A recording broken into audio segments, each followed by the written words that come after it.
Halo, welcome back to my channel. Udah lama banget nih aku nggak berbagi pengalaman dan cerita di sini. Dan kali ini aku akan berbagi sedikit tentang hal-hal yang banyak banget teman-teman tanyain ke aku melalui DM. Nah, belakangan ini karena aku sering share juga tentang pelatihan ya. Ada banyak yang nanya, "Kak, bagusnya itu ambil pelatihan yang mana dulu sih? Apakah bagusnya ambil pelatihan konselor menyusui atau PPGDON atau APN atau Mom and Baby Spa dan sebagainya macamnya?" Nah, sebenarnya ini adalah pertanyaan yang umum ditanyain karena ada banyak banget kita yang ngambil pelatihan yang sebenarnya nggak sesuai dengan interest kita, nggak sesuai juga dengan kebutuhan yang ada di lapangan dan sebagainya macamnya. Nah, berikut merupakan cara aku untuk memilih pelatihan yang sesuai dan dapat menunjang untuk karir aku ke depannya. Yang pertama itu adalah lihat dulu dari interestnya. Kenapa penting banget interest dibandingkan demand yang ada di lapangan? Karena interest inilah yang akan menentukan apakah pelatihan itu nantinya akan bisa useful dan akan bisa kita terapkan untuk jangka waktu yang lama atau enggak gitu. Jadi ada banyak banget kita yang sebenarnya nggak suka dengan tipe conversational. Maksudnya kita nggak terlalu suka untuk berhadapan dan berkomunikasi dengan orang. Tapi kemudian karena lagi hits nih pelatihan konselor menyusui, lantas kita ambil pelatihan tersebut. Padahal kitanya sendiri selalu nge-avoid untuk nggak banyak berinteraksi secara speaking dengan orang lain. Mungkin pada beberapa orang hal ini berhasil untuk mengatasi rasa takut mereka dalam public speaking. Tapi pada beberapa lainnya ini malah menjadi momok. Malah semakin menghindari walaupun telah mengambil pelatihan gitu.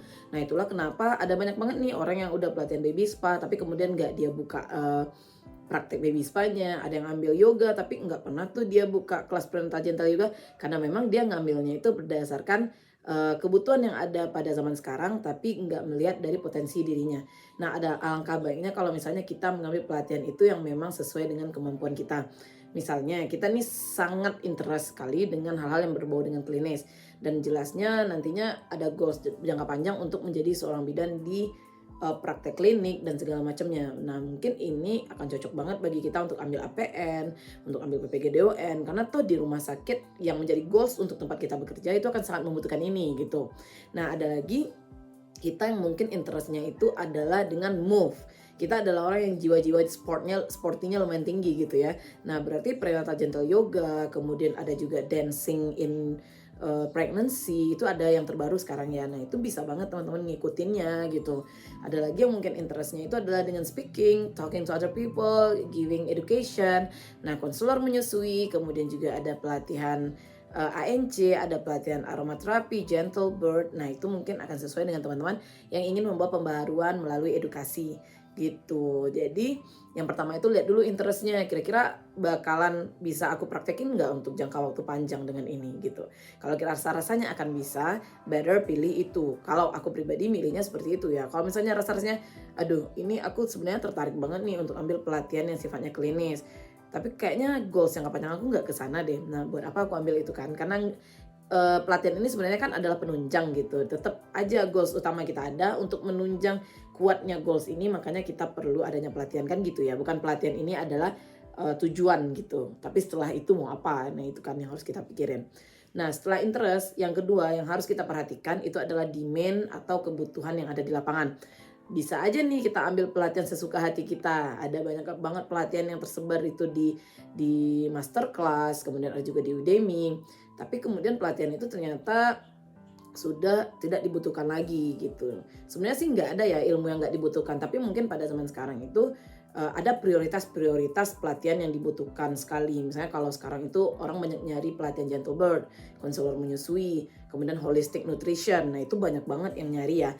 Jadi alangkah baiknya kita mengikuti kebutuhan zaman juga, karena kan sebenarnya profesi kita pun kesulitan untuk memperoleh pekerjaan itu karena demand yang sudah terlalu rendah dengan produksi yang terlalu tinggi. Jadi kalau misalnya semuanya nih ambil pelatihan yang udah banyak banget orang ambil dan sebenarnya itu adalah ilmu basic yang udah kita dapatkan di sekolah kebidanan, ya otomatis itu nggak menunjang apapun lagi gitu di dalam karir dan selanjutnya. Jadi pertimbangan lagi demand, lihat sekarang itu di lapangan itu apa ya yang sedang in. Nah, untuk mendapatkan informasi tentang ini, of course kita harus mengikuti juga influencer-influencer kebidanan yang positif. Jadi mereka itu akan membawa perbaruan-perbaruan gitu loh. Ini loh ilmu terbaru. Nah, itulah yang harus kita catch up dan harus kita update terus-menerus supaya nantinya pelatihan-pelatihan yang kita ambil itu dapat bermanfaat gitu. Nah, yang ketiga yang harus diperhatikan saat mengambil pelatihan itu adalah perhatikan budget. karena ada beberapa pelatihan yang nggak selesai sampai di situ aja budgetnya. Misalnya nih konselor menyusui, oke setelah kita ambil pelatihan, setelah itu kita langsung terjun menjadi seorang konselor, kita nggak membutuhkan dana lagi kecuali dana mungkin untuk penyediaan tempat dan sebagainya macamnya kalau misalnya mau buka secara pribadi. Tapi kalau pelatihan-pelatihan seperti mom and baby spa, prenatal gentle yoga, kemudian holistic nutrition misalnya, nah itu kita butuh modal lebih lanjut lagi setelah pelatihannya, karena tuh kita akan bikin studio, kita akan beli peralatan yang kita butuhkan dan sebagainya macamnya gitu kan.